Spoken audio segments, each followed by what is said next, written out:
ongoing learning centers and incubator for SDGs focused projects offering continuous engagement by hosting year-round events from hackathons to cultural festivities, Center of Sustainable Development. They can be as research and innovative labs, dedicated spaces for scientists, engineers, entrepreneurs, collaborators, or groundbreaking solutions. And also policy development forums, offering a platform for policymakers to engage with diverse stakeholders and to create SDGs aligned policies. In terms of a call to action, to round out my speech, building the SDGs Pavilion movement, it's important to realize that the full potential of the SDGs pavilions, we must invest in infrastructure to support the development of both physical and virtual pavilions globally, to empower communities to ensure pavilions amplify local voices and solutions while connecting them to a global network, and also foster cross-sectoral collaboration to encourage partnerships across sectors to maximize resources and expertise. SDGs pavilions represent the evolution of how we engage with the Sustainable Development Goals. They are not just venues, as I mentioned, they are engines of transformation, inspiring action, sparking innovation, and uniting stakeholders in the shared mission of achieving a better and more sustainable future for all. Ladies and gentlemen, the sustainable goals, as you can see, are not just a luxury or an abstract ideal. They are a necessity. They provide us with a clear vision and a practical framework to address the challenges of our era and to create a future that is fair, equitable, and sustainable. And let us embrace the SDGs, not just goals, but our shared responsibility. Let us boldly collaborate deeply and commit fully to this transformative agenda. And together we can turn aspirations into achievements and ensure that no one is left behind. Thank you, and let's move forward with determination to make the SDGs reality for all. And congratulations for putting this event together. Yeah, I want to inform us here that it's equally on YouTube. So I think my colleague is going to put the YouTube link so that people can equally view. Yeah, thank you very much, Liliana. We are so happy. Thank you. We are so happy because the main idea is to see how women are taking leadership. Me, I'm one of those that want to advocate for women leadership. I feel very, very honored seeing you. I mean, I can count on us, your CSAYN, to be part of your association full time. Now we have a program we call women in agriculture of sustainable Africa. You know, we have a lot of interns here. We have about 65 interns, as I mentioned the other day on the call. So I don't know. Hawa, are you on? Are you here? Hawa, are you here? Hawa? Can you hear me? Yes, it's good. Hawa, are you there? Yes, I am. Perfect. So I give the floor now to my sister, my Eba sister, Hawa. She worked for DGC all her life. She's now retired, but she's not tired. So Hawa, please, you have the floor to give your key remarks. Sure. Thank you, everybody. Ultimately, I should say the ultimate multitasker. I'm all over the place at 8 o'clock in the morning in New York. Greetings, everybody. Thumbs up if you're awake. Thumbs up. Yeah. Yes. Hi, everybody. I'm Hawa Telokamara Diallo, beaming in from New York in Westchester by route of Freetown, Sierra Leone. I'm so excited to be here. Divine is one of my most precious people that keeps me on my toes all the time. So really a big hug and love to all the distinguished guests, the colleagues, and the inspiring young people who are serving as interns. It's really an honor for me to join you in this really pivotal event as we reflect on the achievements and future directions in realizing the 2030 Agenda for Sustainable Development. This gathering is a testament to the unwavering commitment of young people like you and your communities in creating a sustainable future, particularly on the continent in Africa, where I proudly hail from, a continent of immense potential and opportunity. So as we celebrate progress that's been made, it's essential for us to acknowledge the remarkable strides young people in Africa have taken to drive innovation, tackle climate changes, promote sustainable practices. Through initiatives in climate-smart agriculture, renewable energy, grassroots advocacy, youth across the continent have not only contributed to food security and environmental sustainability, but have also transformed their communities and inspired other people like me and you to act. These successes underline a profound truth. Africa's youth are not just leaders of tomorrow. We say this all the time, but we have to keep on saying it. They are leaders of today. However, as we approach the 2030, we must ensure these efforts are amplified and institutionalized to create lasting impact. So moving forward, what are we going to do? I've heard some great points already. Some of them I'm going to say similar to what's been said, but like I said, we have to keep on saying it and driving it into our heads. One, invest in scalable solutions. The innovations emerging from young people all around the world must move beyond pilot projects. Governments, private sector, international organizations must invest in scaling successful initiatives to ensure that they reach more communities and drive systematic change. Two, empower communities. This is so dear to me through climate smart practices. Climate smart agriculture has already demonstrated its potential to address food security and resilience. Expanding access to training, tools, resources will empower more young farmers to adopt sustainable practices, creating ripple effects throughout rural communities. Three, mainstream youth leadership. It's imperative that young people are not only participants, but decision makers on that table in shaping policies and programs. Their voices and perspective must inform global local agenda to ensure inclusivity and relevance. Four, strengthening partnership. Divine, this is something you do so well. Collaboration remains a cornerstone of progress by uniting governments, organizations, young people, their networks. We can create ecosystems where innovation and sustainability thrive. Five, amplify these success stories, like what we're demonstrating and witnessing today on this channel. Sharing achievements of Africa's youth on platforms like this dialogue and the SDG Pavilion. It's crucial for inspiration and replication. Highlighting their contribution, because there are so many that go unseen, that are invisible, builds momentum and encourages others to join the movement towards a sustainable future. So now, as we stand here today, because the stakes have never been higher, climate change threatens to unravel decades of hard-won progress, putting Agenda 2030 really at our doorsteps, but not ushering it in. It's in jeopardy. Among the most at risk are some of the goals that you've talked about already: SDG 2, hunger; 13, climate action; 15, life on land. My favorite one is gender equality. This is not a challenge for the distant future. The crisis unfolding is unfolding before us now. So as we celebrate past achievements and look forward to the road ahead, we must remain steadfast in recognizing urgency in all of our missions. Achieving the SDGs is more than a set of targets. It's about shaping a world where every individual can thrive, where no one, as we like to say, is left behind, and where our planet is safeguarded for future generations. What makes me warm at heart is that movements like GCSAYN, my brother Divine, are redefining this narrative by equipping young people and their communities with knowledge, tools, platforms that they need to empower all of us to drive transformative change. These efforts not only address food security and climate resilience, but a whole host of SDGs.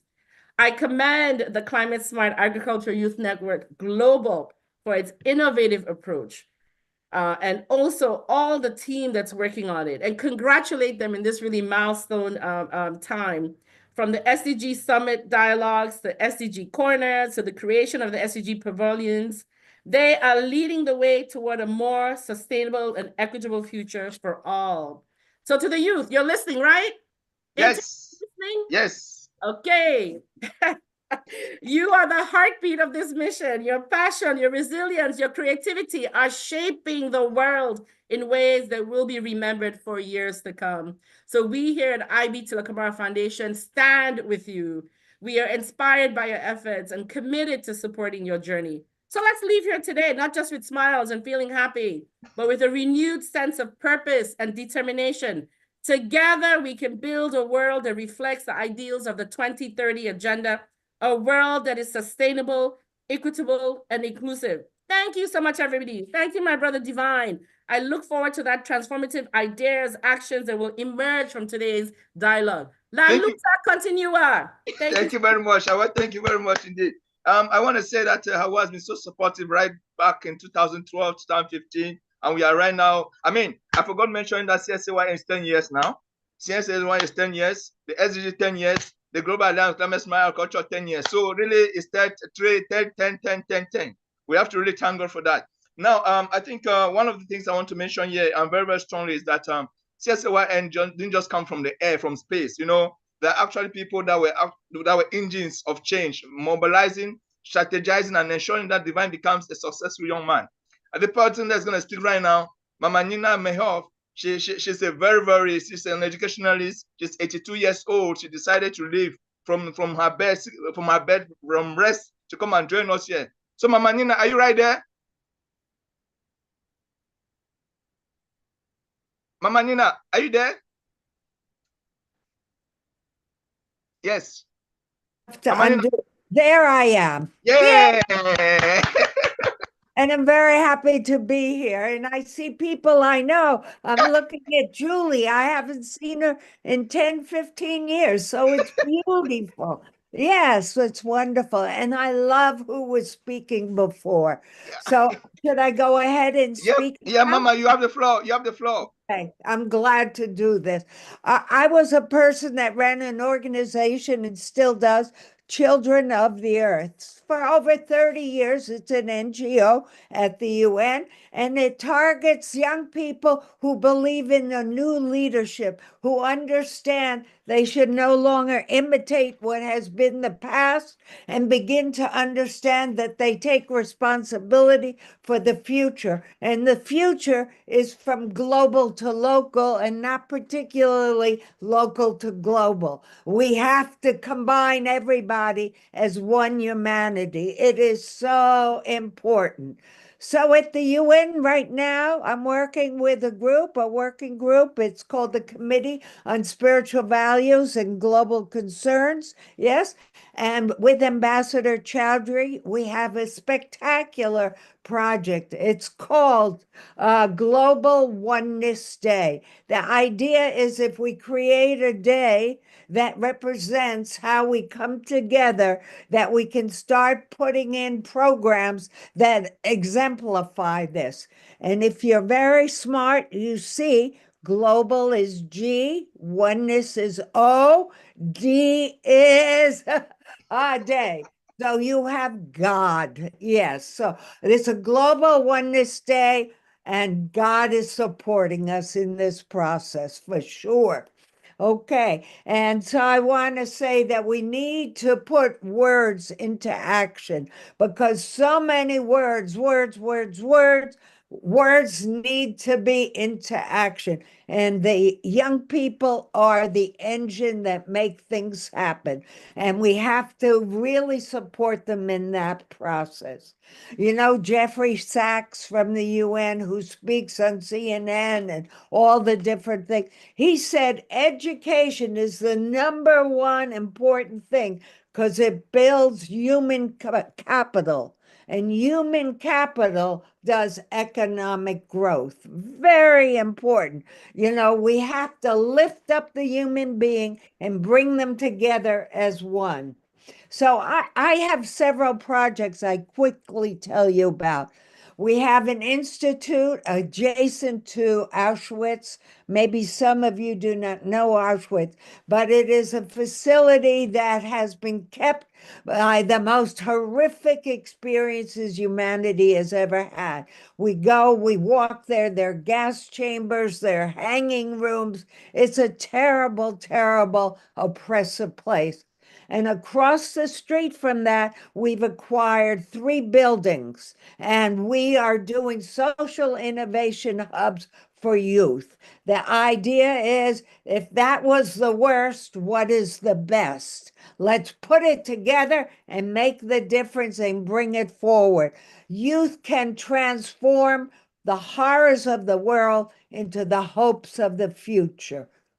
I am sure, I know this, and it is coming. Another project I was involved in, I just quickly tell you two or three, is Kenya. I was brought to Kenya because they do a name school after me, and that was a great honor. But when I went to the school, I saw that the young people, they were impoverished. They didn't have food or clothes. How are they going to learn all this other stuff? Yes. So now I'm honored, and I gave a talk, and we brought computers and teddy bears and everything. But I've gone back to the United States, identified someone who has a whole warehouse of clothes, and I'm working on shipping these clothes to Kenya. We have to raise the money. Money is always the issue. But if we can ship these clothes, we have a whole warehouse to dress these children and other children in many of the cities. It's a company that's clothing down. And so we have this opportunity. Another experience project that we're doing is in Romania. And I think Sammy is here online somewhere, Jagels, and we will be doing a project of leadership training for youth in the university and out. And it's also in my name, which is such a great honor. The best thing is that I've worked all my life in this work, and all of a sudden I'm getting recognition that the work has meaning. I just followed what my heart told me, but now I see.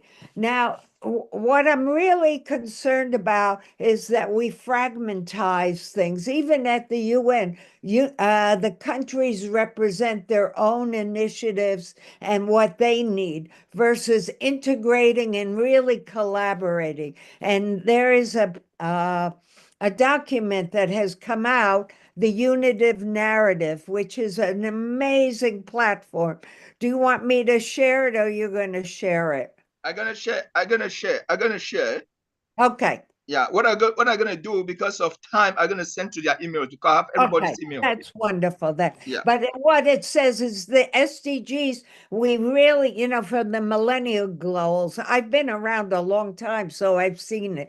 We've gone into silos, and they're wonderful silos, and it's really brought solutions to the table. But now we must integrate. We must find ways to understand we are interdependent, we are interconnected, and we belong to a global family called humankind. And we must see ourselves as one humanity. So I would like to close very easily, shortly. If everybody remembers, you all breathe. You breathe air. So if every time you're conscious, you can breathe in world and breathe out peace, you are furthering world peace in the world. It's a very simple exercise.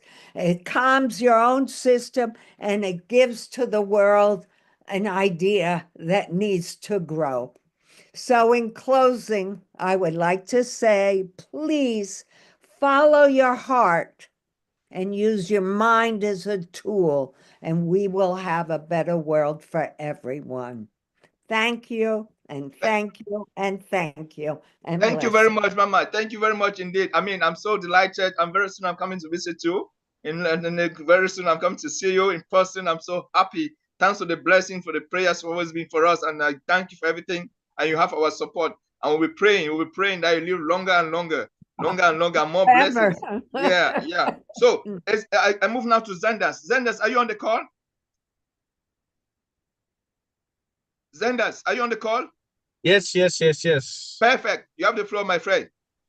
Sorry to leave my camera out, but the internet is a little bit disastrous, even in the Netherlands. But welcome. Thank you, Divine. It's amazing to see all these people here being brought down by your energy that you've started. 10 years is a really a milestone, decade, which is amazing. me from the Netherlands, and I'd love to have heard Ambassador Verburg to talk. I've been privileged to work with her and start what I'm doing now, actually, as in taking care. Just this person speaking to unmute. Yeah. Oh, sorry, this is better, yeah. So I've been privileged to work with Ambassador Verburg when she was a minister in the Netherlands. To start what I do now is unlock the potential of a new generation, which is, I think, more than ever key. And this is what you've been doing on the space of climate-related challenges in agriculture and the SDGs. Looking at the framework or the metaphor of a pavilion, I think it's resonating what's needed in the world of agriculture. The future of ag now is getting into action. I think we've convinced a lot of people that climate smart agriculture is needed to make sure that we feed the world. But now we need to start acting in how to create actionable things for a new generation. My conviction is with Eye for Nature that the answers are already there, with nature providing us with so much solutions already. And from the Western part of the world, I think we've been grown away from nature and its knowledge. So I think we could tap into that already. And I think in nature, it's very, very logic that we include all generation and all potential. And that's what I think where GCSAYN is working on and doing very well. And I'm very, very glad that we've started the initiative with other colleagues of you, Divine, to work on the European connection in everything we do. So starting up the European hub from the Netherlands, here I am, is that we want to share the potential that we've built in Europe, but especially gain the potential. I think that's more than ever needed from different continents, and looking with particular interest to the African country. Because I think this is my first point. We need to invest in social skills, in talent, in the human capital agenda, because literally there's a lot of money going into innovation, which is needed, but making sure a new generation is able to take on the skills, the knowledge for climate smart farming, and to eventually give food for everyone, healthy food, sustainable food for everyone is needed.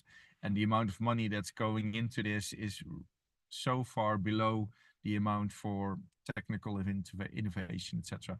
And within the SDG space, within the pavilion, I think this is becoming to the surface because there's action going and people could see we need to invest in this potential new generation. My second point is I think we are in the time that there's a paradigm shift going. So there where I think the solutions were from the past going into a lot of production raising agriculture for the short term with low cost is showing that it's not the solution for the long term. So regenerate what we are doing in general within agriculture is needed, which means we need to get close to nature again, making sure that nature offers us a harvest and a future for everything. Leadership, that's my third point, I think is key. Define, like you're showing for years, and with you, the GCSAYN network a lot, and we're very proud to be partnering in this to show the leadership of young people. And this is the admiration and also the advice I would give all young people is that you have the power within. Don't start copying what you think the rest of the world needs, but start sharing and giving yourself the voice, make your voice heard of what you think is necessary. Because then you make the connection. And with the European hub, we also want to facilitate, if there's a question, we connect networks and we can give you answers, I think, to every question and make sure that the tools that are available, we can work that. My last point is, GCSAYN and Eye for Nature both are connected in the Next Generation Ag Impact Network engine, which also strives to make the connection to companies. I think with member states, with UN institutions, I think we're doing a great job on a global policy level to make sure we have frameworks where we can move and take action. But I think we need companies to be convinced and be moved into the same space where the young people are aligning on a shared vision of how sustainable farming and food production looks, to unite value chains, which I've heard former speakers say as well, but take into action. Because if we work within these frameworks of companies, I think we can go a long way. And I think there would be a great support of companies, which I would be looking for with GCSAYN, to support young people to get into agriculture, get into the space, and move together towards sustainable and healthy food production. So looking forward to be taking next steps. We are literally building the European hub at this moment. I know Divine has to be patient for progress to come, but I think if you're patient, there's a lot of things to harvest as well. So looking forward to exchange within mentorship programs, within corporations, virtually or physically. But we are looking forward to receive you at the European hub and receive your question or your physical visit. But congratulations. Let's make sure we form the virtual pavilion together 365 days a year. Thank you very much, Divine. Yes. Thank you very much, my brother. Thank you very much, Sanders, for everything, for the endless support. I mean, I remember many years when we met, you said, okay, you want to set up the European hub. So I'm waiting. I'm just waiting the day is going to be launched before I come to the Netherlands. And fortunately for us, we have the ambassador right there. I know she's going to put hands in deck to make things happen because she started things already. She tells us already what she's been doing. So I think this is a good opportunity for you to connect and connect with her and keep moving. So with this, I'm going to give the floor to Valencia. Valencia, are you there? Hello, Divine. How are you? Yeah, perfect. Valencia is actually one of our board members of GCSAYN. She's calling from Greece. So Valencia, you have the floor, please. Thank you very much. Cheers from Greece. I'm really happy to be part of, let me see if I can have also the speakers in the gallery. Oh, there we go. Now we can see everybody. So it's really a pleasure being part of this meeting. It really a pleasure being part of this great effort. Talking about SDGs, sometimes it's a little bit tricky because everything that I had to say has already been said. And it seems that everybody is well aware about everything. And we are here to, hello, Dominique. How are you, Domenico? Yes, we're doing a great job. Nonetheless, I would like to share a little bit my experience. This is going to be just I'm going to present something that is going to be related with ecotourism, because part of my activities is also dealing with how ecotourism actually can help the rural areas. So the money can go to the people in need. And I think this is what it's all about this effort here, to help people that they are in great need, share our experience, share our knowledge, and then hopefully come up with the same outcome, that they're better off with their lives. Okay, so we're having our time here doing this, sharing our experience, and hopefully this is not going to be just only words, but also implementing projects. So I'm really happy. Recently, not started yet, but I've been involved in a project in Africa, another project in EU. It's doing very well. The project in EU is dealing with food, feed for food. So everything is related with people in need. So I'm going to share a little bit of my experience. I'm going to try, if that's okay, Divine, can I share? Is it allowed? Yes. Can I have a request sent? I can share my screen. I'm not going to take hopefully more than 5 minutes. Okay. Because this is a time frame here. We are all just want to share our experience. Thank you very much, Divine.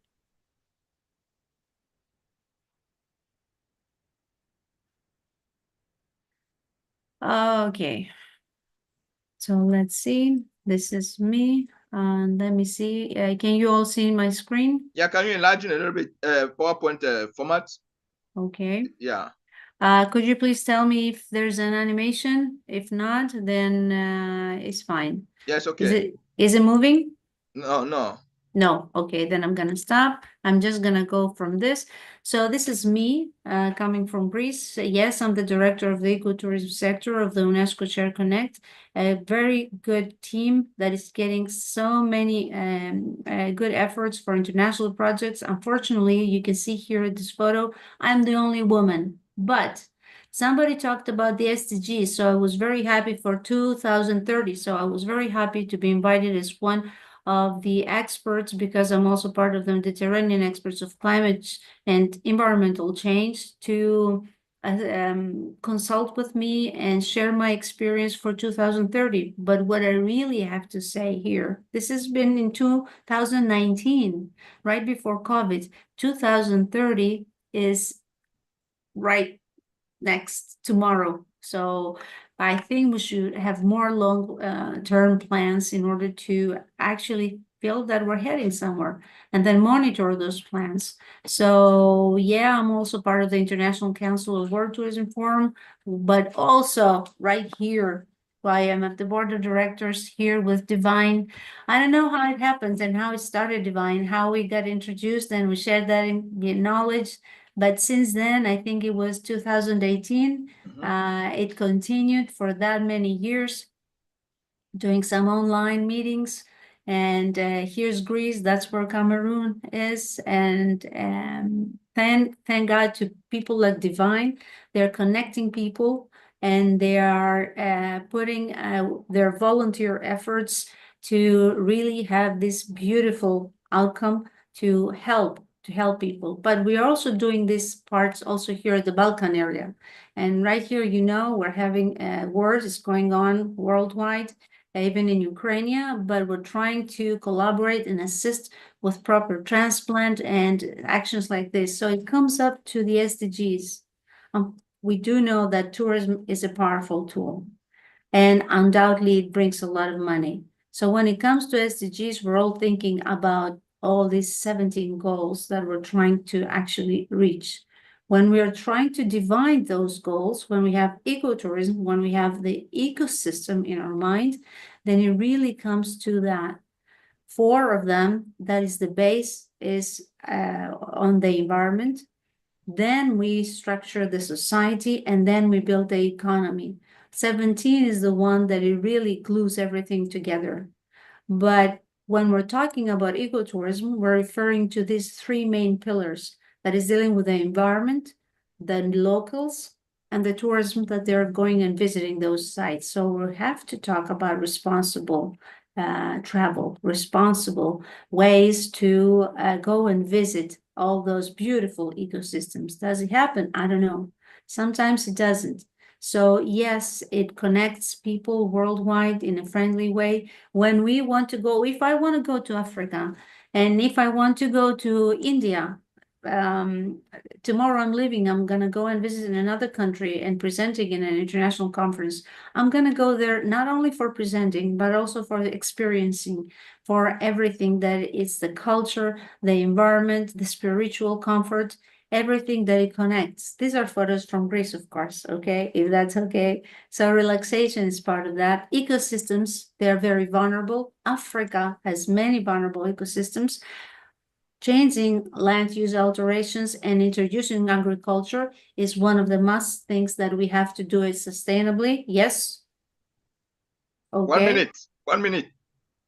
Well, it seems that it's running, but the money should get to the people. So when it comes really to sustainable development goals, when we're talking about environment, then it really tops up everything. And this is the money that it tops up everything. And then maybe our decisions are not as wise as we should have been doing.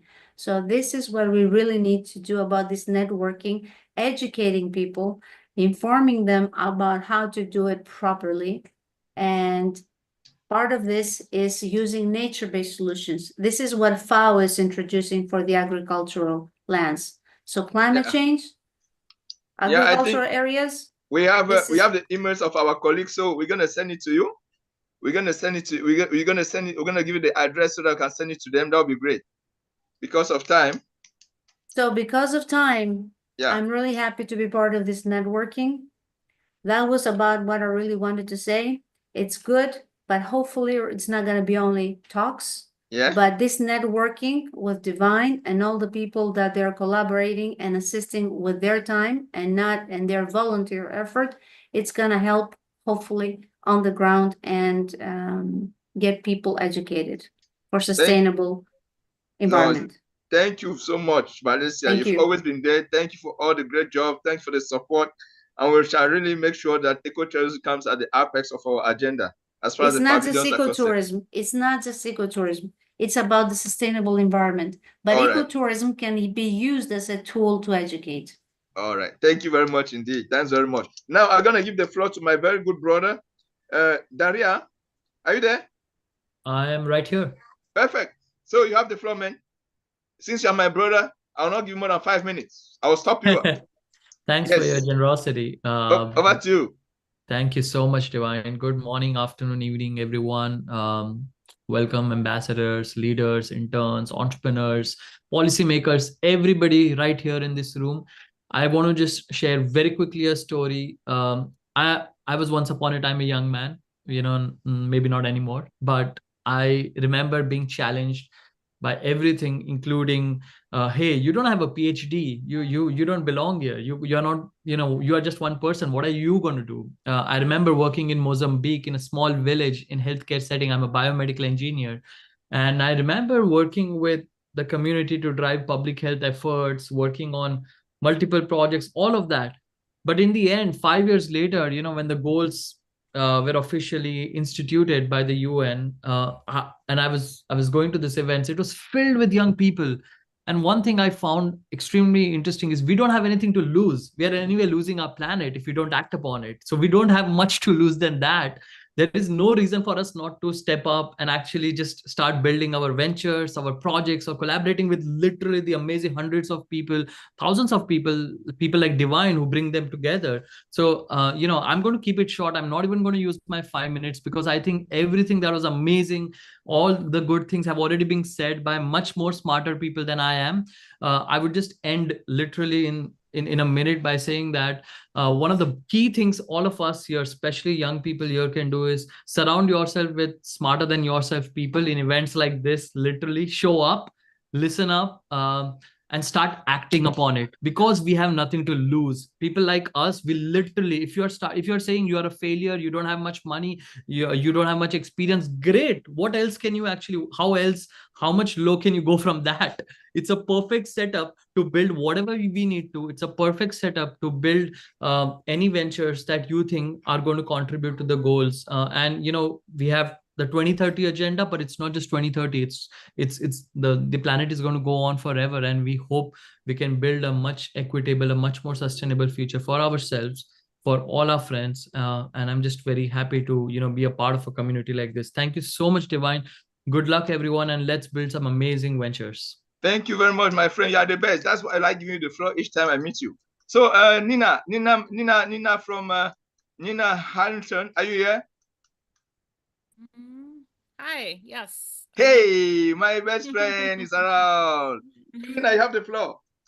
Okay, great. I'm gonna pull up my slides. Can you be a bit audible? You are a bit low. Can you be audible? Can you hear me now? Yeah, but a little bit. Can you try a little bit more? Let me see in my audio settings. Volume. How about that? Yeah, it's better, far better. Yeah. Okay. Let me just pull up my slides here. Do I still have about 5 minutes? Yeah, you have 5 minutes. Yeah, you have 5 minutes. Thank you. I will try to keep it to 5 minutes. As you know, Divine, we have a lot that we can. I know. So hello everyone, and thank you so much, Divine, for the invitation to be here. My name is Nina Hamilton. I am the Director of International and Leadership Programs at the North American Association for Environmental Education. We are the Secretariat of the Global Environmental Education Partnership, and I'm going to spend the next 5 minutes or so talking about that. But before I do that, I do want to congratulate all of the interns, all of the work that Divine you're doing and your whole organization. As we're seeing here, it is all essential work, and it's essential that we're talking to each other, we're having dialogues, we're having these bigger platforms where we are collaborating. So congratulations and thank you to the interns, Divine, and everyone here who's playing an important role in all of this work. Okay, so there we go. So I'm going to quickly highlight the importance of environmental education for achieving the SDGs. I think this has been sprinkled throughout the remarks today, but this is what we do. We are focused on environmental education, and it really, really is pivotal to achieving the SDGs. And I'll also share just a couple of our resources and initiatives that we invite you all to engage with. And we hope that this will help your work as well, no matter what field you are in. So really quickly, the Global Environmental Education Partnership, we are a learning network that is designed to build capacity for environmental education around the world, all with the goal of creating a more just and sustainable future. So this isn't just about the environment, it's about sustainability, it's about justice, it's about equity as well. And so everything that we do is under this umbrella of building global capacity for environmental education and sustainability. As I just mentioned, as I'm sure all of you are aware, environmental education plays a really, really crucial role in achieving the SDGs for fostering awareness, skills, attitudes, and behaviors that are all essential for achieving sustainable development. So environmental education really, really is about more than just knowledge. It's not just about spreading awareness. It's about helping people and community build the knowledge, skills, and dispositions that they need to take positive action and to be more engaged in civic life, ultimately to make those decisions for sustainable development. And we're not just talking about students in schools, we're talking about adults. We say cradle to gray, so from babies to our most senior citizens, as well as in schools, but also in communities, in your house, all really for anyone and anywhere. So environmental education, a couple ways that environmental education is key to achieving the SDGs. First of all, EE, or environmental education, really emphasizes the interconnectedness of all of these issues. I saw in our last speaker, she was making all these connections between the SDGs, and environmental education is just about that. It's all about emphasizing that interconnectedness, because today's challenges are complex, as we all know, so we need to acknowledge those connections. EE is also important for equipping people with skills for green careers in areas like sustainable agriculture, renewable energy, other green sectors, and also just day-to-day decisions of living a sustainable lifestyle. EE can also help promote inclusivity by engaging everyone. We talk about community engagement, environmental education. So this is essential for engaging everyone, women, children, youth, indigenous communities, everyone. And it also encourages global citizenship, a sense of this global responsibility that we are part of this together, that helps to encourage collaboration.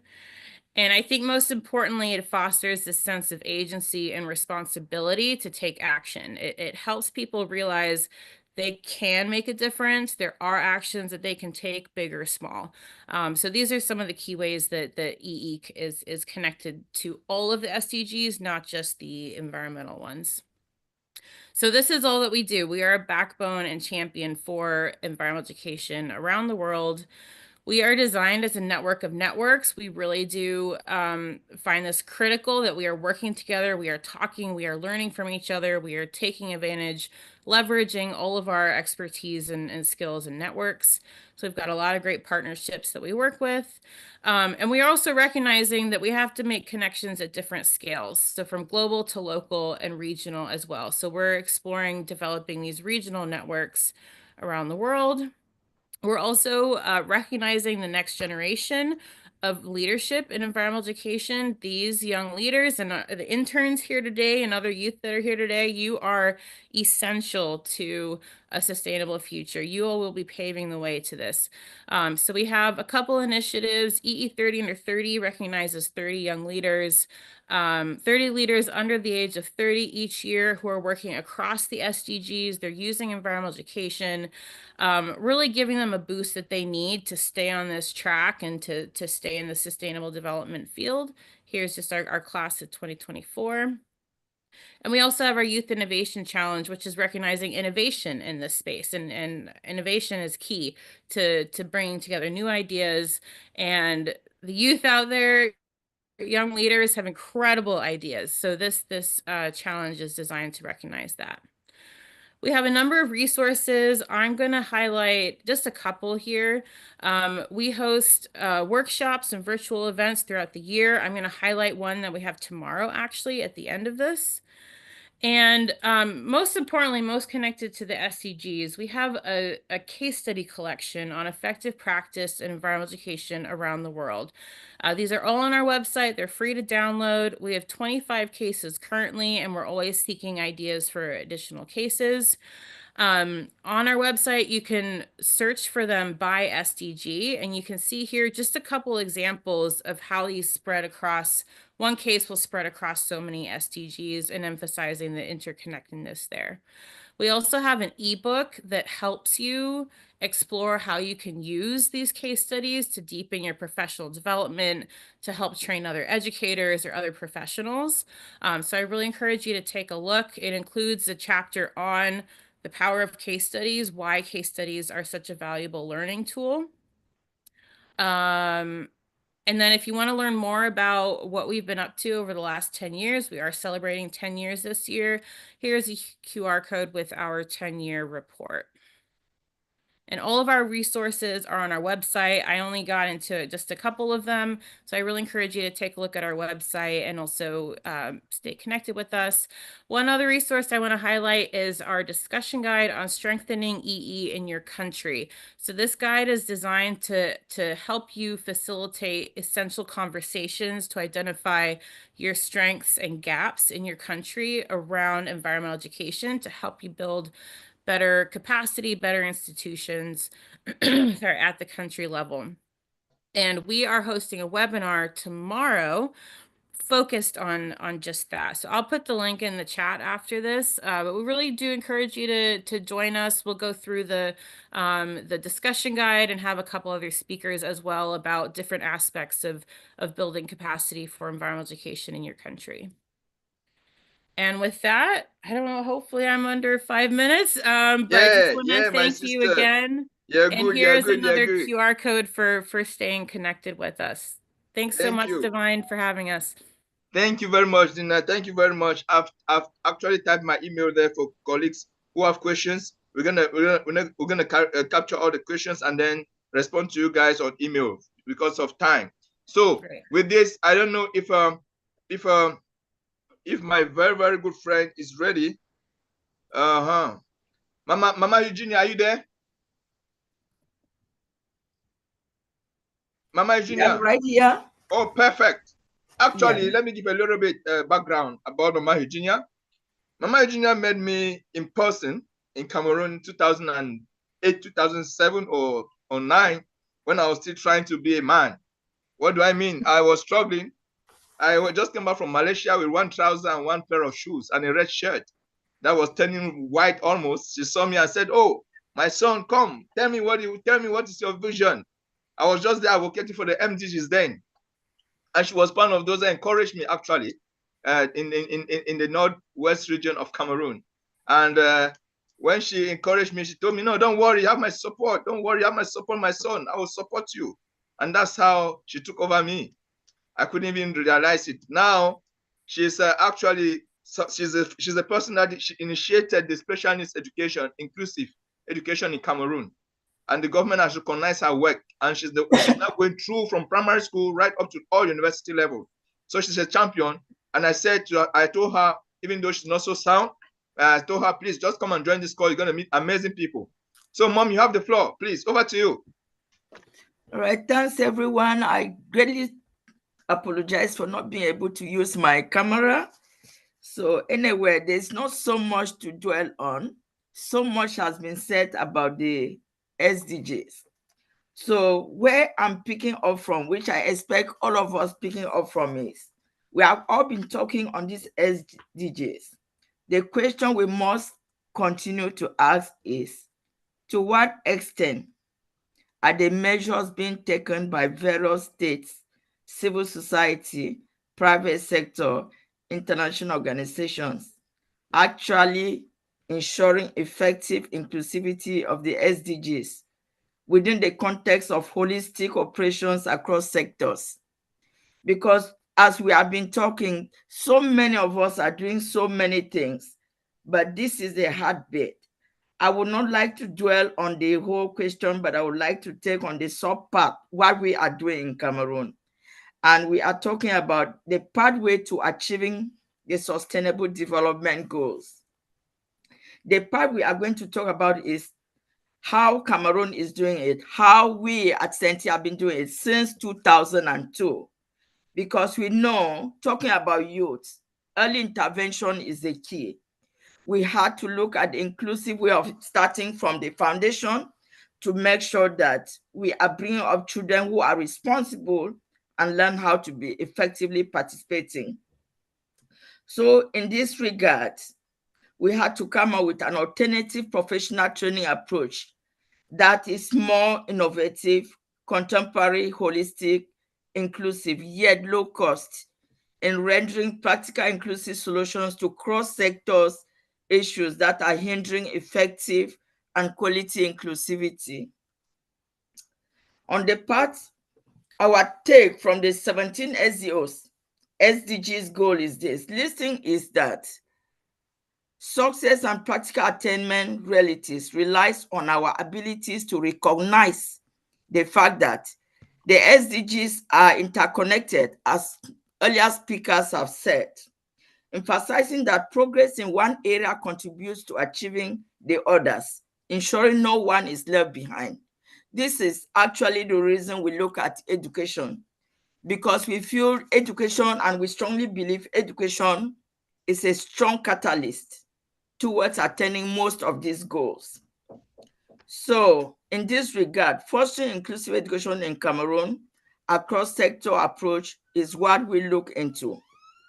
With all protocol duly observed, therefore, I would like to present to you the Cameroon Inclusive Special Education Teacher Training and Empowerment Program, an initiative that demonstrates how a focused effort on inclusive education can act as a catalyst for the broader realization of the Sustainable Development Goals, thus bringing the Sustainable Development Goals to life.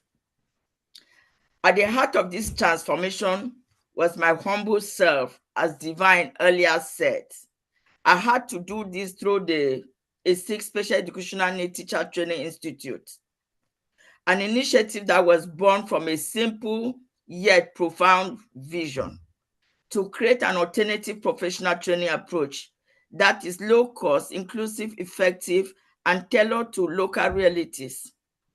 It focuses on equipping teachers with the tools and skills to provide quality, inclusive education for all children, including those with special educational needs, as well as all other varied, diverse category of audience in the community. We view the concept we have deployed as a model for interconnecting progress.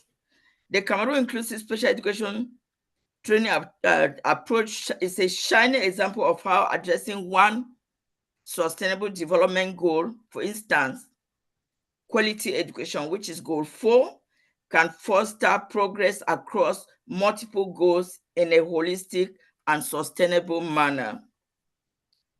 Allow me, therefore, to elaborate on this innovative program as it transforms our country across sectors inclusively.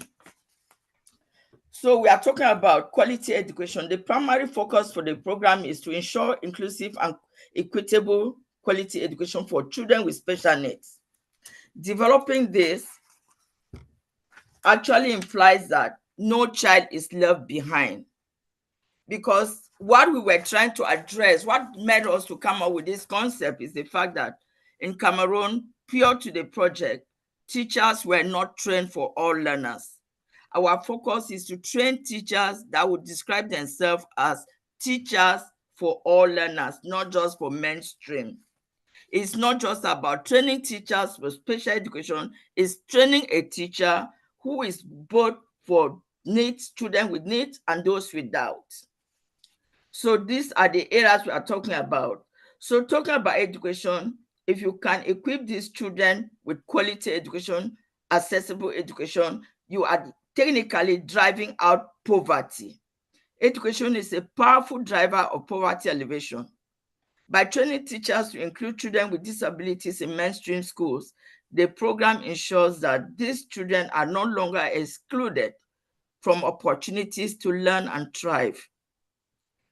This reduces their livelihood of living in poverty and creates pathway for them to contribute meaningfully to society. Talking again about inclusive education, we are looking at the aspect of gender equality, which is a strong goal. Talking about the gender equality, our program is geared towards actively addressing gender disparities by recognizing that girls and those with disabilities face compounded barriers to education. By ensuring equitable access to education for all genders, it breaks down systematic inequalities and empowers young girls to rise above societal challenges. Talking about decent work, goal 8. There cannot be. Mom, I know if you want to, you are so instrumental that we are so happy to have you indeed, because your presentation is actually reminding us of how this process went from the My World Global Survey, from the post-democracy agenda, where we're actually giving ballots, door-to-door ballots. I think you're actually making good sense of purpose to be here. So, Mom, what we'll do is that since we have the emails of all the participants, we shall take your presentation and forward to everyone so that they can better understand what you're talking about. Because of time, I want to say thank you very much, and we shall move to the next speaker, who is Kingsley. Kingsley is actually the information officer at the GGC, United Nations headquarters here in New York. Kingsley, you have the floor, please. Thank you so much for the opportunity. Yes, Mom. Kingsley, are you there? Yes, I'm here. Good morning, Divine. Good morning, everyone. Yes, sir. Just hold on a second. Let me lock my door. How you have to question him. He's wasting our time, Hawa. I'm waiting. I'm about to type right now. Welcome, my brother. How you doing? Yes, Hawa, very good to see you today. I feel very much at home, knowing that my sister is around. Divine, I know you are pressed for time, but everyone has said all the nice things about you. Now, if I was the Speaker of Parliament of your country, I would say let's move a motion to call you Mr. SDG. Because I think SDG flows in your veins. If we were to do your blood test, it would be SDG positive. There's no doubt about that. So I'm very happy to be here. Thank you for inviting me. I've followed your history over the years, as you well know, from when you started translating SDGs into local dialects in all the countries, setting up your youth network across Africa and now in several countries of the world. You've been doing a fantastic job. And I'm really excited about where you are going next, which is the SDG Pavilion, which is good. Now, you told me, full disclosure, to talk about communication. I'm a communication specialist with the UN with over two decades of experience. So I'm not necessarily a spring chicken. So talking about innovative approach to communication, the SDG Pavilion is definitely one such, because it is an extraordinary initiative. I always say that communicating the SDGs is not that simple. Now, when we speak with ourselves, as we are here today, we are basically preaching to the choir, right? That's the easy part. Now, try talking the SDGs as a concept to people in the villages in Malawi or Mauritius, and you probably get a different vibe. But also, it is not that difficult. Come to think of it, what are SDGs? SDGs mean food on the table, right? Women and girls having the same rights as boys and men. It means clean air. It means opportunities for everyone, good food, nutritious food, people living healthy. That's SDGs. So that's something that we all should aspire to. So our communication approach as experts is to convey SDGs in a way that it aligns with the lived experience of ordinary people. Now, if we do that, then we are doing a good job. If we don't, then we're just having a shower with a raincoat on. We're not really talking to anybody. So this is why what you are doing, which is basically to take SDGs to the nooks and crannies of this world, is really key. And that is why the SDG Pavilion is such a good idea. Now, my experience teaches me that communication approaches are best determined by those who consume communication. So experts will call these target audiences. So we can segment these target audiences on the basis of demographics or psychographics, lifestyle. But sometimes these are mere intellectual exercises, because a few months ago, many people were probably plugged to the television stations in the United States, right? Everyone consuming news, they want to know what's going on. These days, the same people may be picking up their stories on their mobile devices, and now they are focusing on sports, on comedy. So nothing in this sense is really casting. So which means that as dynamic as information consumption patterns are, we as communicators must also be very dynamic. Talking about a wide and diversified audience, especially for you who is interacting with people at the grassroots level, sometimes you deal with social-cultural, political context. Sometimes there are sensitivities, sometimes there are sensibilities. I'll give you an example. When I was in Sierra Leone, my country, my dear sister's country as well, Hawa, I was in Sierra Leone in 2015, communicating Ebola to everyone. We realized the message was not going across. It was not going across because people who were dying of Ebola were buried in black bags, which was offensive to local cultural sensitivities. So we didn't realize that, but as soon as we realized that, listening to the people at the grassroots level, it was a lot better for us. So the point I'm making is that communication is not just top-down. So those of us who live in the UN, this is advice to us, we don't be in a bubble and think, hey, when we say SDG with all these fancy buzzwords, then everyone picks it up.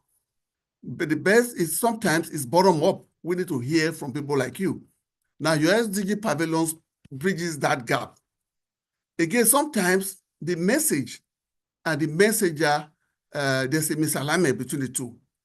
So the messenger, the best messenger is not necessarily the UN Secretary General or the FAO head or the head of IMF or the head of World Bank or the head. The best messenger could just be the local comedian in your village, in Cameroon, in Yaoundé, in Bamenda. That could be the best messenger. So again, this is really, really important. Let's consider climate change, for example. What is climate change? Climate is changing. Good luck trying to explain CO2 emissions to people in the villages or even to young people, some young people. Nobody really understands what that means. I tried explaining that to my mom, for example. I say, hey, listen, we have an existential crisis. There's climate change. The world is falling down. We need to do something about it. And she just told me, listen, I know, but our problem now is we are hungry. We need food on the table. Now, why is there scarcity of food? Because there's drought. Because, she says, people are moving from the other regions of the country with their cattle because of drought and coming to the south and putting a strain on limited social infrastructure because there's floods. Now, that is the definition of climate change. So that connection has to be drawn. So for millions of people, addressing physiological needs, food, shelter, clothing, the things that they can't do without is the most important thing. Yeah, those needs, you cannot address them unless you address the existential priorities of our time. So the point I'm making is that this nuanced perspective is critical in communication with the public. And people like you and your organization, Divine, have been quite adept at doing this, and I want to congratulate you. So the final point I want to make is that we cannot communicate the SDGs, if I may reinforce, unless we slice and dice the buzzwords we hear during an event like this and convey information that resonates with the lived experiences of ordinary people. So I envision that your pavilion will bridge that gap. The term itself is a fantastic term, SDG pavilions. I'm really jealous. I wish I came up with it. But I want to congratulate you, and I hope it gets the necessary wings to fly. Once more, I commend you, Divan, and I wish you good luck in your visionary journey. Thank you so much. Thank you very much, my brother Kingsley. Thank you very, very, very much for everything. Thanks for being the supportive. I want to echo here that my first interview with the United Nations is Kingsley that interviewed me back in 2016 when I started the translations of the SDGs. 2017, I featured twice. You know, I mean, I want to thank you very much indeed, Kingsley and Hawa, of course, the global communications, the entire UN, agencies, be from Geneva to Austria to the country offices. I want to thank you all for this. And I want to say that I've actually cabled this the Deputy Secretary General's office, and they're very, very excited about what we are doing, and they're actually replacing. They're going to support our endeavors. So, with this, I wanna go to a very much important segment, which is the launching of the pavilion. I want to make it clear here that we started already. You know, we're not just talking. We started already in India, and I have my very good friend here, my professor, my very good friend, Dr. Sahada, who has actually been at the front line of everything we've been doing so far.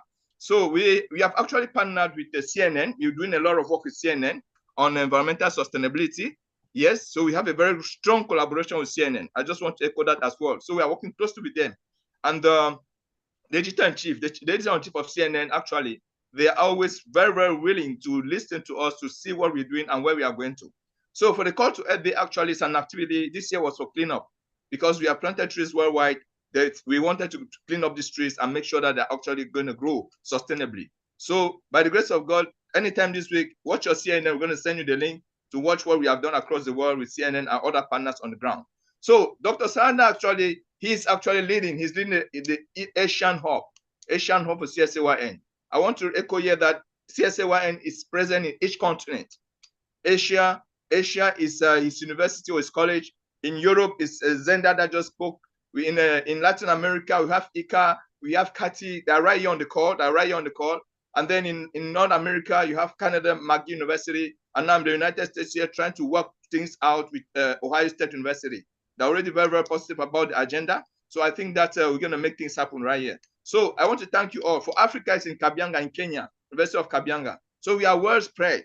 It's not just by mouth, and they're not individuals, they're institutions that are representing us at the grassroots level, right up to the university level. So we are working with primary schools, high schools, and universities, TVETs, and TVETs is Arvis in Kenya that's actually spearheading all the vocational training activities. I think Irene is right here. I'm going to give her the floor once we finish with the launch.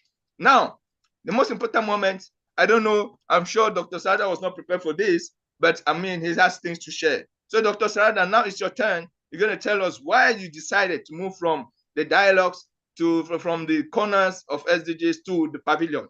Dr. Sada, you have the floor. Okay, thank you, Divine. Yeah, audible, be audible. Yeah, okay, fine. So first of all, I would like to welcome all the nature lovers to this GCSAYN Dialogues conferences. But this is not conference actually. This is the global launch of the SDG Pavilion. Actually, what Divine has told that why we have shifted from the dialogues to the SDG Pavilion. Okay, so let me share my screen, and with that I will share some of the thoughts about the SDG Pavilion. Can you shift a little bit? You have like a reflection of light that is like distorting your face. Okay. So that's why. So I just put up my camera and I will speak. Okay, fine. So there is some difficulties in this lighting. In this is actually dim. That's why light. So I have put up my camera for better understanding. So at first, I would like to thank. But you need to show us what you are talking about so that people should see. It's better. It's better than staying without camera. Yeah. Okay. Fine. Yeah. Okay. So, but I am looking black, but the background of my college is looking good. That is Nursing Chaudhary Autonomous College, Jajpur, Odisha, India. I think it's very clear our logo of this our college. So what happened? Before the event of CNN, I discussed with my students who were present over here also, and some of my colleagues that what to do. let us move from the indoor to the outdoor. Let us what to do. This, to take this idea to the civil society, the students, the staffs, and all the stakeholders of this SDG program. So this is a beautiful picture what our students have drawn on the floor. All the SDG, 17 SDG on the floor with having a PC department of botany, welcoming all the guests for a seminar, of course. But the concept of SDG pavilion is that Porisia, if you can show that picture of the SDG pavilion, then it will be better. Yes, this one. Yes. So what we have done, we have assigned each student all the 17 goals. Each student will explain the idealism of the SDGs to all the stakeholders. So what we have thought that if we go to the public to explain the SDG, it will be a little bit difficult. So we have established a structure where we have a digital LED screen and we have certain texts and certain leaflets mentioning the SDGs, and our students are ever ready to explain each and every individual, every civil society, every students are public about the SDGs. And it is the idea of the students who told that, yes, sir, we are all the 17 SDGs, all the students, the 17 students are ever ready to explain the SDG about the SDGs, what their ideas and how to achieve these SDGs. But the important point is that, you know, all of you know that if something is expressed in audio visual mode, then it will be impressive and everybody will be impressed to come to you. So in that structure, what you see in the slide, we have established a digital framework where all the dialogues that even our Secretary General is telling, our GCSAYN motto, and each audios are running continuously in that pavilion. So everything from A to Z of all the SDGs, all the characteristics, all the parameters are displayed at one stage, at one point, at one instance to all the public, all the stakeholders, all the nature lovers, so that they will be attracted towards the SDGs and to know something which is very important for our planet. And along with that, we have developed a QR code. Just you scan it and you can know about the SDGs and the details of the SDGs. So those students, those people who are literate, they can just scan and they can know the SDGs. So these are my students and my staffs who have done this event, a very important one. Along with that, we have done two initiatives. We have established a signature campaign side by side with the SDG pavilion, not so far, but nearer to the SDG pavilion, so that all the stakeholders will move, who will visit our SDG pavilion, they will sign or write a sentence for our nature, that we have to protect our nature.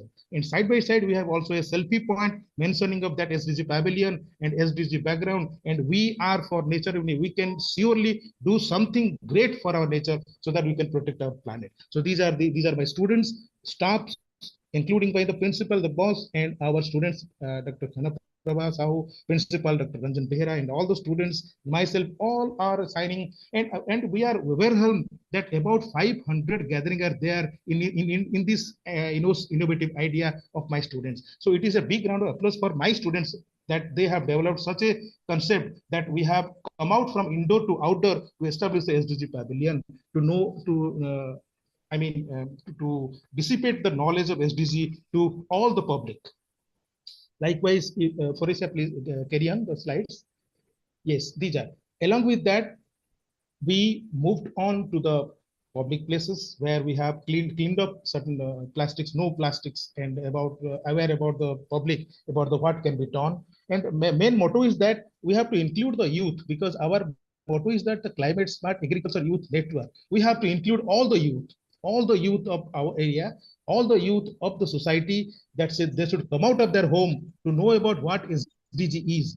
Before 4 years, when we signed an MOU with CSON, nobody knows about the SDG. But now, thanks to Divine and all the CSN community, that Nancy Autonomous College, which is placed in a rural area, now in the global map, including the youth, that youth can change the world with their energy, with their innovations, with their minds, and with their action. So we believe in action, not only the ideas, but we convert these ideas into actions. Along with that, we have also conducted a seminar on green campus, so that youth can initiate their action from the campus itself, how it can be green and how can the SDG be performed or fulfilled into the 2030. You can see our auditorium is full. No single seat is vacant. Almost above 500, and even some of the stands up at last, there are no seat is available for that. For this, so SDG, we have achieved our this goal that we have to dissipate the knowledge of the SDG. So everybody should know. Everybody is a part. So this is they have the placards. And one more thing is that we have converted this language of English into the local language so that the SDG motto can transmit to all the local people in the local language. They can understand what SDG is and what they can do from their home itself.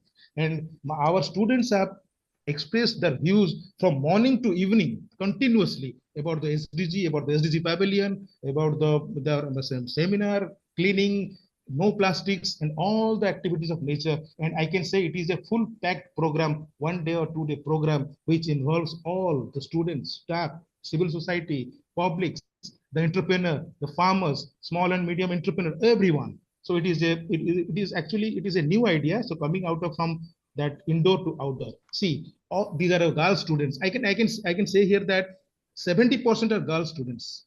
They motivated others to join. So besides that, we have also formed a human chain.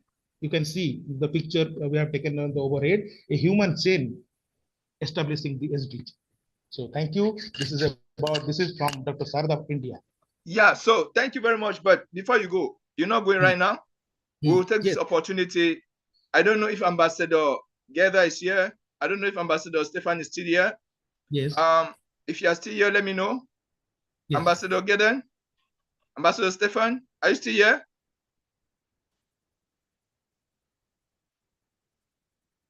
Okay, I think that.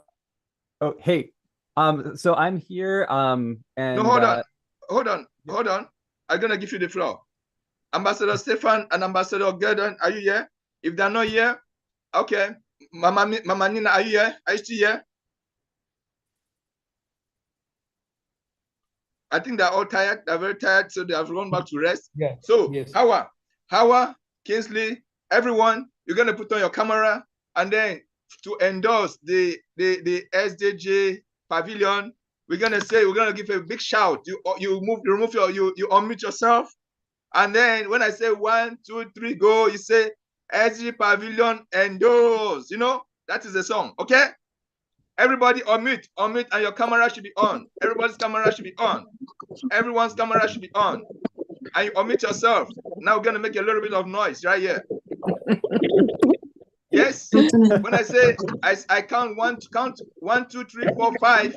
1, 2, 3, 4. When I say 5, all of us shout SDG pavilion endorse. Okay?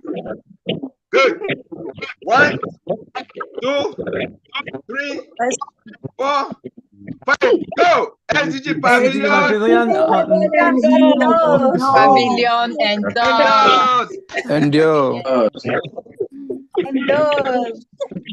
you can meet yourself.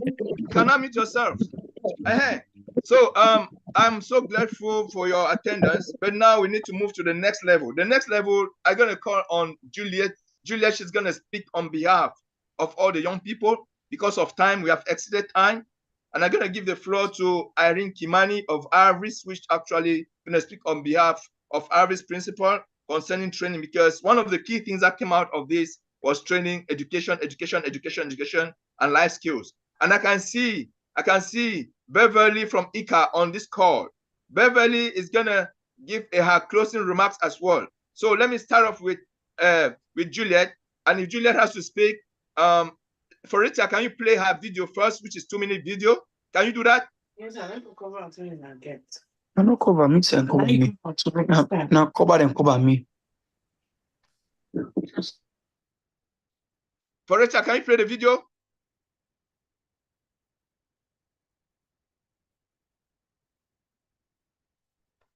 Let me see if I can do from this end.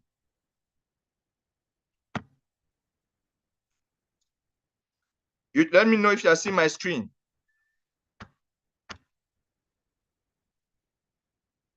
Can you see my screen? Can you see my screen? Coming up now. Can we see? Yes, a beautiful. Perfect. So Let's close our ears and the mouth and just watch.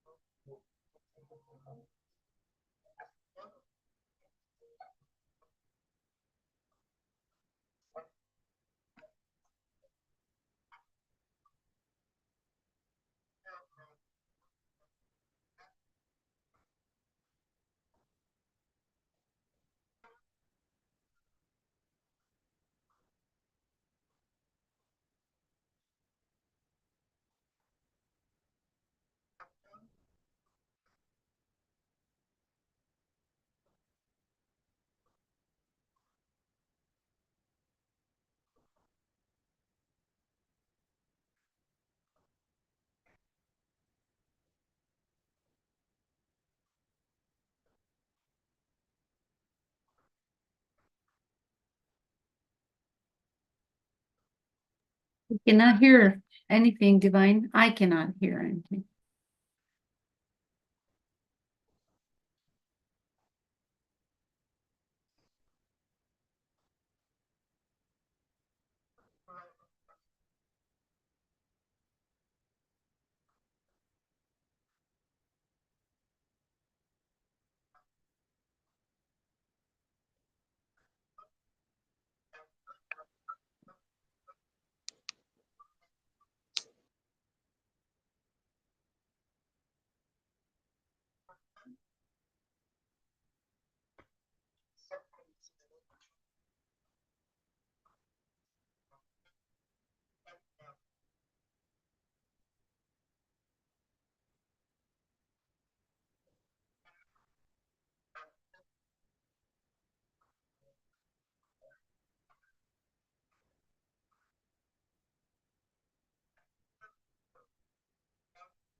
Hey, Divine, just speaking for the group, we can't hear the audio if there's audio.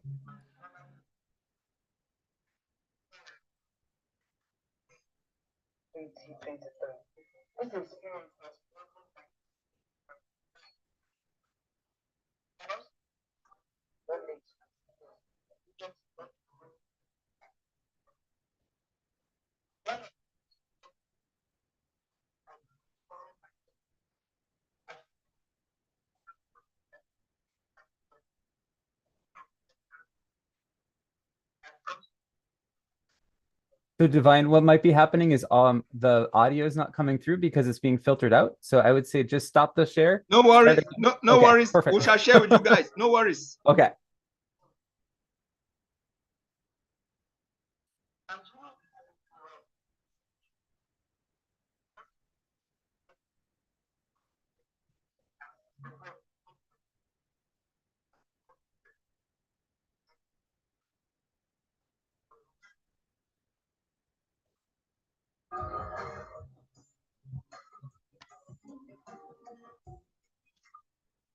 Yes, yes, thank you very much, Juliet. Now she's gonna speak. Juliet, you take the floor. Just keep on from there.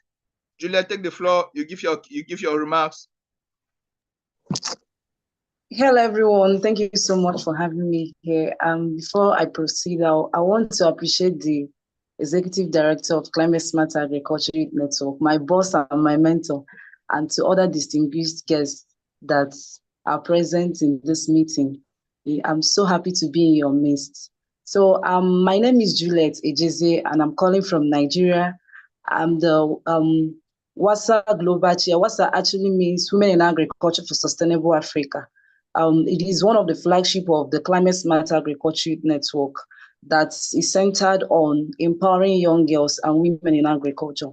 And one of their our major objective is actually to empower young girls and women, while the general ones is just to, help to reduce poverty, which is one of the SDGs, reduce unemployment, and encourage women to connect with one another.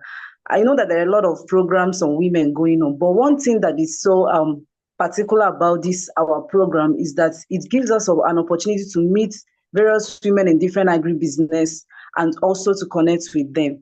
And I will be sharing our achievements in the past 2 years. WASA was actually launched in 2021, and we launched, we started off with organizing agribusiness, training for women, and we started off with pig farming. I don't know whether the screen can be shared so that you get to see what we've done. Request. Send a request. I'm using my phone. I was not able to connect with my computer. No worries. Julia, what we're going to do, we're going to share the PowerPoint presentation to everyone. Just keep on because of time. So we started off with some pig farming business and also catfish farming. We also did snail farming. That's for the livestock sector. We now commenced with proceeded with sweet potato farming business and also tomato cultivation and processing.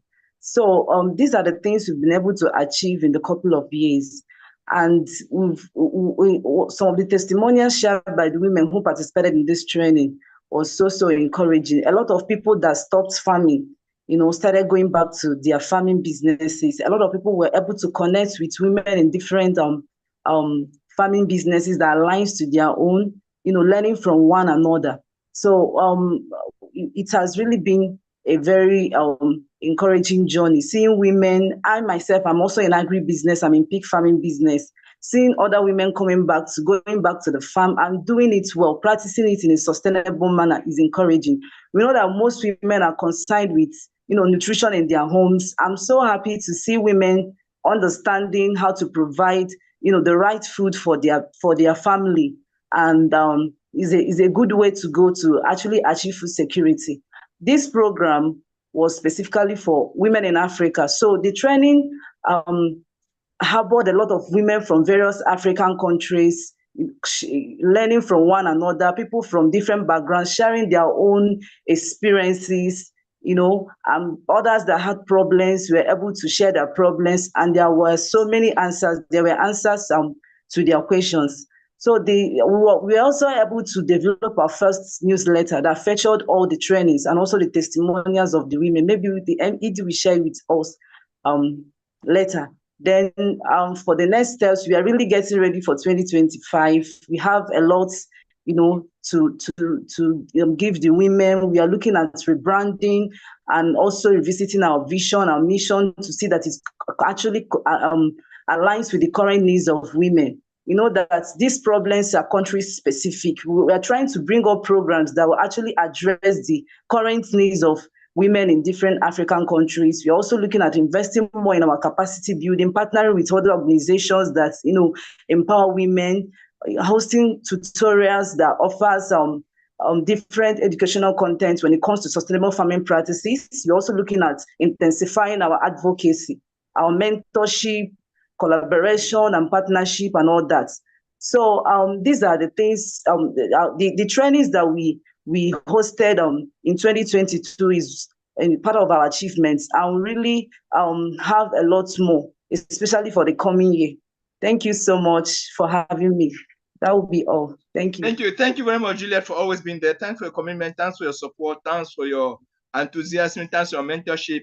I see we've seen what you've been able to do. So because of time, we shall just have 10 minutes more. The 10 minutes more are going to be for the interns that have actually benefited from GCSAYN to actually share their testimonies. I don't know, Vanessa from Youth Climate Institute, are you right here? Vanessa, are you on the call?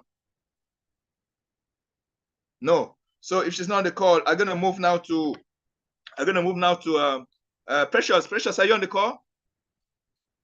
Yes, I'm on the call, sir. Yes, so you have 2 minutes. 2 minutes, just 2. No PowerPoint, just go straight to the point. 2 minutes. After that, I'll call the next person. Hurry up. Just 2 minutes. Okay, sir. Okay, sir. Hello, everyone. Good morning, good afternoon, good evening. My name is Otachidema Precious. I'm calling from Nigeria, Nnamdi Azikiwe University, College of Health, representing your Center of Excellence. I'm an intern in GCSAYN. I'm an intern and also a PA to the ED. This network has really benefited me, and also the projects, my school project I'm working on, it really wants to help in facilitating it, which is the assessment of health and environmental effect of inadequate sanitary convenience, which falls under the several SDGs, SDG 3, good health and well-being, SDG 6, clean water and sanitation, SDG 11, sustainable city and community, and 17, partnership for the achievement of this goal. Yes, sir. Thank you very much. Let me go now to Nakiwa. Are you there? Yes, sir, I'm present. Yes, you have 2 minutes. Hurry up, hurry up. It's fast track here.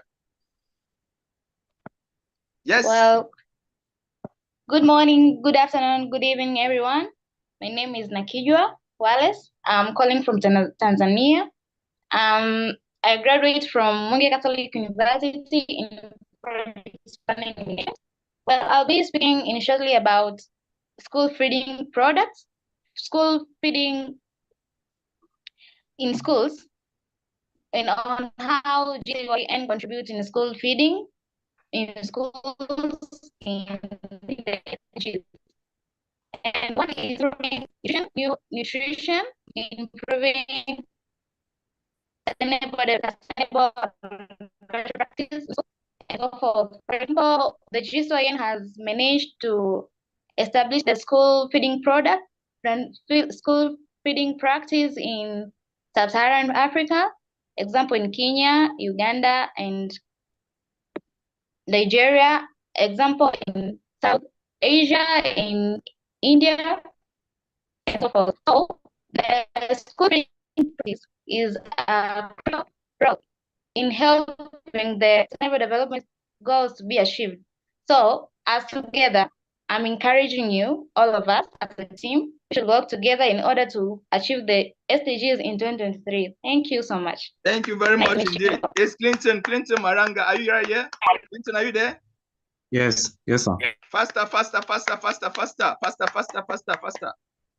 Greetings, everyone. I'm Clinton What's your Maranga. camera? No camera? Perfect. Greetings, everyone. I'm Clinton Maranga, a student from Harvest, Kenya. Currently, I'm undergoing with the project restoring land soil to ensure sustainable and resilient agriculture through use of recycling waste paper to produce compost garden plant food. The project is dealing with shielding paper, then decomposing the paper, then making use of organic manure in our soils. The main aim of the project was to reduce emission of greenhouse gases to the ozone layer, bearing in mind whenever we use excessive fertilizer in our farming, we make soil bring more acidification to the farmer and reduce the yield in our farming. So it helps also balance the carbon to nitrogen ratio, regulating the soil temperature by water retention in some dry areas, that is, reduce fertilizer and pesticide. Fertilizer which is chemically produced in our organization are chemical mostly, which are have side effects which are bad to water and SDGs. Also, we have it helps to increase the microbial activity in the soil, causing increased nutrient mineralization rate for the benefit of our crops. With that, we have attained to achieve sustainable management of soil health, which is important in achieving several SDGs that are connected with the soil.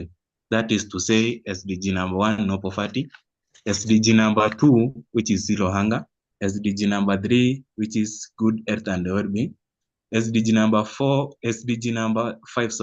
gender equality, SDG number 6, clean water and sanitation, SDG number 7, affordable and clean energy, SDG number 9, industry innovation and infrastructure, SDG number 11, sustainable cities and communities, SDG number 12, responsible consumption and production, 13, climate action, and the last one, life on land.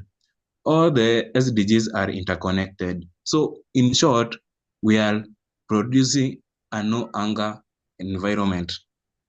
Through use of organic, we achieve to clean, breathable environment by reduction of burning it. So in conclusion, to achieve sustainable development goals, we must protect Mother Earth. Every action matters, big or small, contribute to this mission. Thank you. Thank you very much indeed. Thank you very much. Do I have a Sibone here? Yes, I'm here. Carry on. Good morning, good afternoon, good evening, everyone. Thank you so much for having me. My name is Lightness Shibone, and I'm calling from Tanzania. I'm an intern at GCSAYN, and my speech today is about school feeding programs' impact to SDGs. School feeding programs impact child development and contribute in achieving SDGs. These programs provide potential benefits for child health, nutrition, education, and sustainable food systems. School feeding programs are not just about providing meals. These are powerful tools in addressing multiple global challenges like stunting among children, food insecurity, undernutrition, together with sustainable food system. Our goal is to have nationwide food system programs that ensure nutritious meals are locally procured by 2030. Thank you very much. Thank you very much indeed. Now I'm going to shift to, I think, Emmanuel. Emmanuel, are you here? Emmanuel. Yes, sir. Are you here? Good. Yes. Yeah, you resemble the Secretary General of the United Nations. That's great. Carry on, man. You have 2 minutes. Yeah, good morning, good afternoon, good evening, wherever you are. My name is Emmanuel Wanyonyi. I'm joining this call from Kenya. I'm an intern. I was an intern from 2021, and then during the internship program is when I met the ED, and I was able to acknowledge that SDG is not the name of a person. Yeah, and from there I took an initiative. I've been working on promotion of climate smart agriculture, having taken my background in agricultural extension, and I've been able to leverage on the same. And as we talk at now, I have been able to reach out 1,200 women farmers in agriculture, and that is from in line with Sustainable Development Goal number 5, which advocates for equality. So I'm taking training to women, and as from that we are able to realize accelerate sustainable development goal number 2, that is zero hunger. But we cannot do. I'm not doing it alone.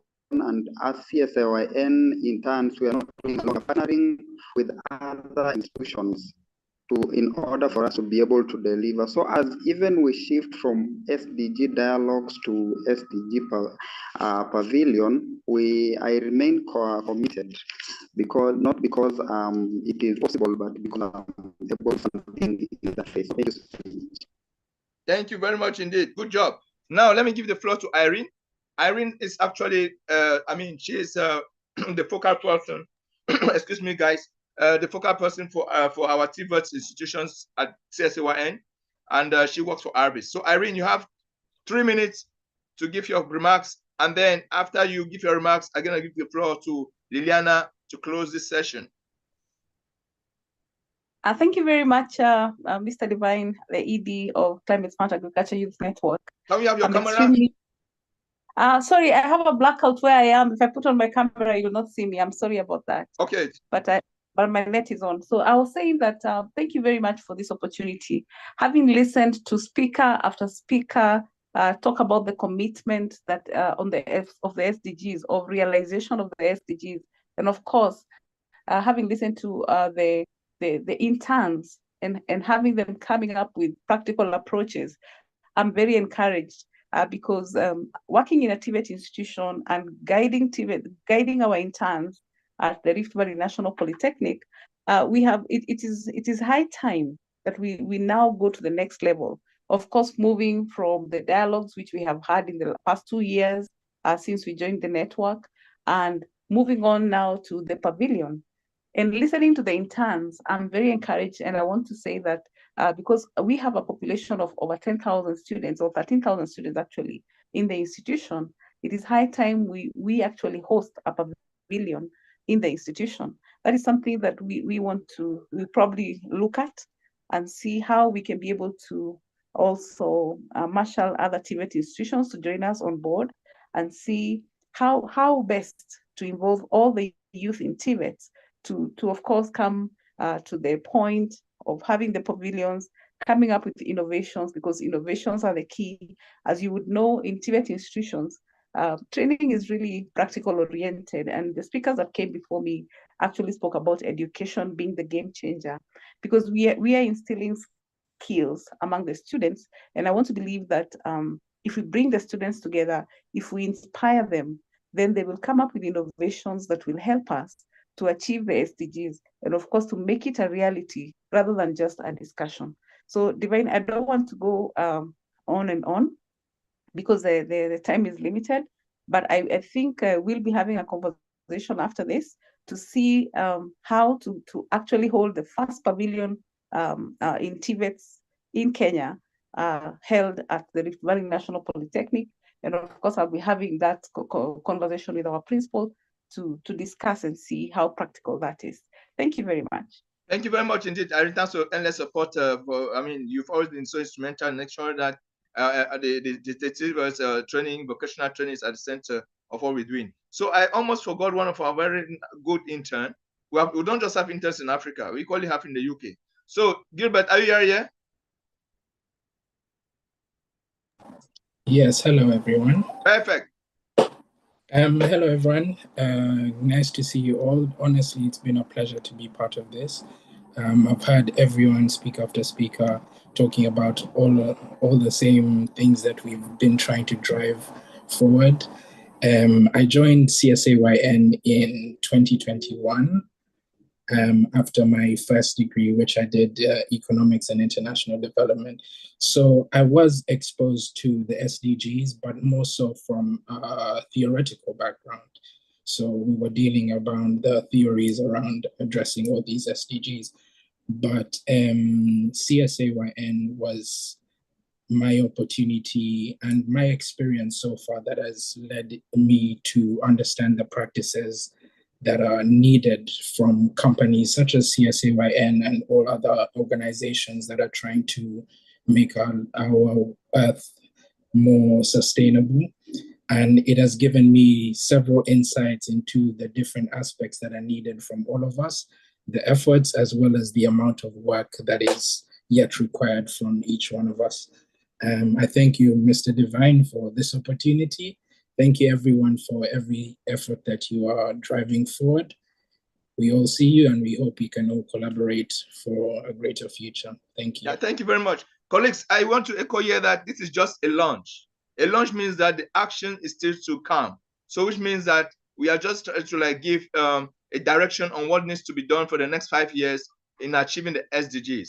Let me recall that I was part of those that designed the SDGs from 2012 with Amuna Mohammed, with David Nabarro coming back in 2015 to be advising Ban Ki-moon, all of that, to 2014 and May 2015, where the report was handed to Helen Clark, administrator of the UNDP then. So I really understand the process. I really understand the dynamics. We took 2 years to design the SDGs, but right now have 5 years to achieve them. Let's assume that the past 10 years was to see how to advocate for it and get people understand or get people have voices about it. Right now, we are going to concrete action. So we have 5 years, meaning that we have double the number of years which we used to design the SDGs. I would not mind. I would not mind. I would always say, if you want to change, you cannot change the world. They can change your community. You cannot change people. They can change yourself. So let's take it as an oath that okay, the 5 years, the 5 coming years, we're gonna organize, we're gonna set up pavilions massive pavilions at all our institutions of sectors of excellence, making sure that we build on that, we educate people door to door. I've always sent an email to Ethiopian Airlines, as I said early on, for them to equally be passing the SDGs on their flights and stuff like that. We're going to carry on with that activity for such a long time. Now, we cannot give everybody the floor, unfortunately, but I say all of you are recognized here on this call. You are all recognized. I can see Daniel, Rode, I can see Donna, I can see all my fellow colleagues from I can see Mr. Abdul from the foundation. Yes, I can see Divine Forestia. I can see everybody. Everybody is right here. So I'm going to give the floor now to our able mother and sister who has decided to bring the idea of volunteers, the idea of interns, and the alumni together at the UN. So You have the floor, Lina, to close this session. Thank you, and over to you. You're muted. You're muted. You're muted. You're muted. There you go. So Well, remember that Amina is watching at you. She's watching at you. So you have the floor. First of all, thank you for inviting me. And I think it was a pleasure and an honor to be surrounded by so many wonderful people. Thank you for all your the guests you have from ambassadors and excellencies and colleagues from the UN, your organization, but also the interns that basically they are doing the hard work on the ground. So I think a big round of applause for everybody. Of course, I want to endorse and congratulate you and your organization, the Climate Smart Agriculture Youth Network Global. I hope this conversation continues and we can keep like an ongoing dialogue in the future with other organizations and other interns, and why not the interns of WAFUNIF, which are spread all over the world. And I think it's important, as I said, to stay in touch, to continue our work, and to continue to deliver what we have been committed since the beginning, since the 17 SDGs. Thank you and congratulations again. Thank you very much. And I think there's I don't know whether we're gonna say this is the last remark, because all my people are here. So Hawa, please just say something. Just say something to follow up with what your sister said. And I'm sure Kingsley's around too. Absolutely, Divine. I'm just, again, totally inspired and really encouraged by all the really words I've heard, not just from paper, but really from the heart. Really just demonstrating what we can do, not as one person or one group, but really together, collective action, SDG 17 partnership. So again, congratulations, Divine. Congratulations to the interns, your team, and to all the new friends and partners that I have met. I really, 2025 and beyond is looking rosy. It's looking really good. And I can hardly wait to see what we do together on the continent, in the global north. If we have to go to the moon, count me there. I'm also there with you. Congratulations. Thank you. It's Kingsley. Kingsley, are you on board? Or you have onboarded? Yeah, thank you, Divine. When you are going to the moon, don't leave me behind. I want to be on that spaceship. Congratulations for what you are doing. I'm happy that we are moving the needle, moving the SDGs from abstraction to reality, practical application, especially among young people and the grassroots. So let's be on the front lines. Let's dig in and let's get it done. Congratulations. Thank you very much. And I forgot to announce that we are 10 years now. And I heard somewhere that our anniversary is going to take place in Dakar, in September, first week of September. So we are inviting all of you. So please stop keeping the $1 you have here. Economize now. So we economize $1 between now and September next year. I'll give you enough time. So I don't want excuses. And I don't want excuses. So let's carry on this endeavor right in Dakar. The road to Dakar is actually going to be very powerful. Thank you very much indeed, colleagues. And God bless you. Have a good night. Bye-bye. Thank you. Thank you. Bye. Thank you. Thank you.